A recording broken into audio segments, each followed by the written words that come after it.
এমনকি কোরআনের বিধানকে বৃদ্ধাঙ্গুলি দেখিয়ে আমরা তাদের বিধানগুলো, তাদের নিয়মকানুন, তাদের আইনগুলোকে ফলো করার চেষ্টা করে আসছি।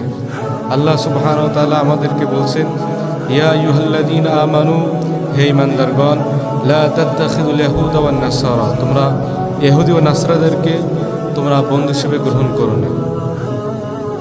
আউলিয়া বা'দুহুম আউলিয়া বা'দ, তারা একে অপরের বন্ধু। কোনো মুমিন কখনো কোনো ইহুদি নাসারাদের বন্ধু হিসেবে গ্রহণ করতে পারে না। কিন্তু দুঃখ এবং পরিতাপের বিষয় হলো এটাই, আজ আমরা রাসূলুল্লাহ সাল্লাল্লাহু আলাইহি সাল্লামের আদর্শ থেকে বিচ্যুত হয়ে রাসূলুল্লাহ সাল্লাল্লাহু আলাইহি সাল্লামের সুন্নাহ থেকে সরে গিয়ে আমরা ইহুদি নাসারাদের অনুকরণ করে ফেলছি। নবীজি সাল্লাল্লাহু আলাইহি সাল্লাম হাদিসের মধ্যে বলছেন, লা তাত্তাবি'আন্না সুনানাল্লাযীনা মিন ক্বাবলিকুম শিবরান বিশিবরিন ওয়া যিরাআন বিযিরাইন হাত্তা লাউ দাখালু ফি জুহরি দাব্বি লাত্তাবা'তুমুহুম।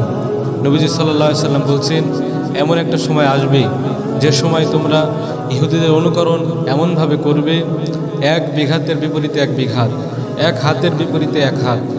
এমনকি তারা যদি গুইসাপের গর্তেও প্রবেশ করে তো মানুষ তাদের অনুকরণ করতে করতে গুইসাপের গর্তে গিয়ে প্রবেশ করবে।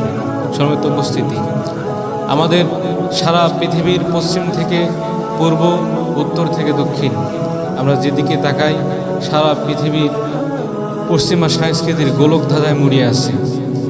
তারা ভ্রাতৃত্বের কথা বলে মুসলমানদেরকে ডিভাইডেড করার চেষ্টা করে। সমগ্র পৃথিবীর কাফেররা ঐক্যবদ্ধ, সেখানে আমরা পুরো পৃথিবীর মুসলমান ছিন্ন ভিন্ন। আজ পুরো পৃথিবীর কোথাও মুসলিমদের একক আধিপত্য নেই, মুসলমান সব গোলামীর জিনজিরে আবদ্ধ হয়ে আছে।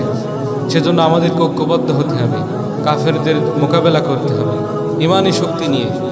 আজ আমাদেরকে হযরত মুসআব ইবনে উমাইরের ভূমিকা অবতীর্ণ হতে হবে, আজ খালিদ বিন ওয়ালিদের ভূমিকায় আমাদেরকে অবতীর্ণ হতে হবে, আমাদের তারেক বিন জিয়াদের উত্তরসূরি হিসেবে সমাজের কাছে প্রমাণিত হতে হবে।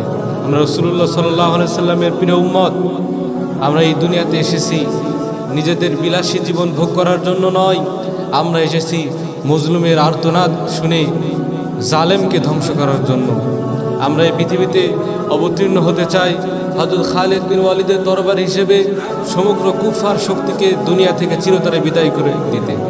সম্মানিত হাজিরিন, আজ আপনি আরাকান, আজ আপনি কাশ্মীর, আজ আপনি রোহিঙ্গা মুসলমানের দিকে তাকিয়ে দেখেন, ফিলিস্তিনে গাজার মুসলমানদেরকে তাকিয়ে দেখেন, তাদের কি করুণ পরিণতি। সারা পৃথিবীর মুসলমান আজ কষ্টে জর্জরিত, সেখানে তারা ভ্রাতৃত্বের কথা বলে তারা মুসলমানদেরকে ডিভাইডেড করে দেওয়ার চেষ্টা করছে। সেজন্য সম্মানিত হাজিরিন, আমরা সবাই ঐক্যবদ্ধভাবে এই কুফার শক্তির মোকাবেলা করার জন্য প্রস্তুত হয়ে যাই। আমাদের দরজায় গজওয়াতুল হিন্দ কড়া নাড়ছে। যেদিন ইমাম মাহদী চলে আসবে দুনিয়ার বুকে, সেদিন কিন্তু আমাদের শেষ লড়াই শুরু হয়ে যাবে কাফেরদের বিরুদ্ধে। আমরা এখনই ঐক্যবদ্ধ হয়ে যাই। হযরত ঈসা আলাইহিস সালাতু ওয়াস সালাম চলে আসবেন, পুরো পৃথিবীর নেতৃত্ব দান করবেন।